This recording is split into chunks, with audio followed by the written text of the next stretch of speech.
সেইদিনা ৰাতিটো উচুপি আছিল আৰু ৰাতিটোৰ লগত মই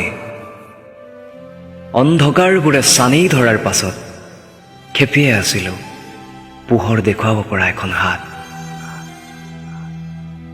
লাহেকৈ মোৰ চকু পানী এটোপাল আঙুলিৰ আগত লৈ তাই কৈছিল, ৰাতিপুৱাব হ'ল যোৱা।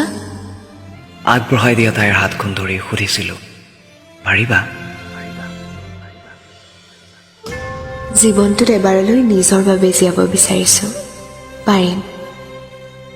কিন্তু মোক মোক ভাল পোৱা মানে এসোপা কষ্ট, এসোপা যন্ত্ৰণা। তুমি যাবা নিতো? জীৱনটো দি দিছোঁ তোমাৰ নামত, সামৰি ৰাখিম তোমাক তথাপিও। মোৰ আচলতে নিজলৈ খুব ভয় লাগে মায়া। কিয়? কাষ চাপিলেই মানুহক কষ্ট দিবলৈ উঠি পৰি লাগো যে মই। কিবা বিদ্ৰোহ?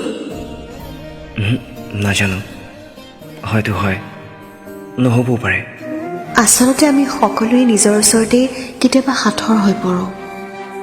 হেৰা, তোমাৰ কেতিয়াবা এনেকুৱা হয়নে? এই ধৰা কোনো কাৰণ নোহোৱাকৈ তুমি হতাশ হৈছা?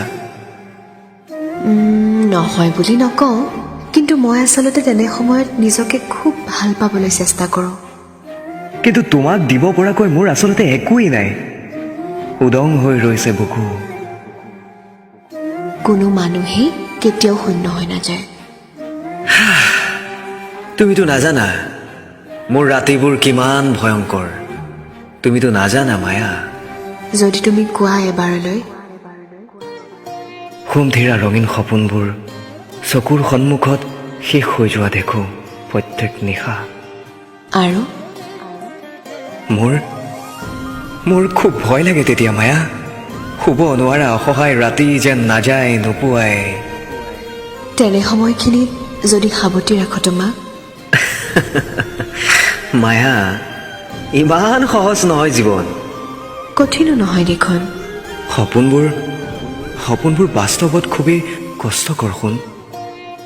তোমাক ভাল পোৱা মানি কষ্ট বুলি মানি লৈছোঁ ইতিমধ্যে মই। আহা, কি ক'ম তোমাক। একোৱেই নালাগে ক'ব, হাউলি নপৰাকৈ স্থিৰ কৰি ৰাখিম তোমাক আজীৱন।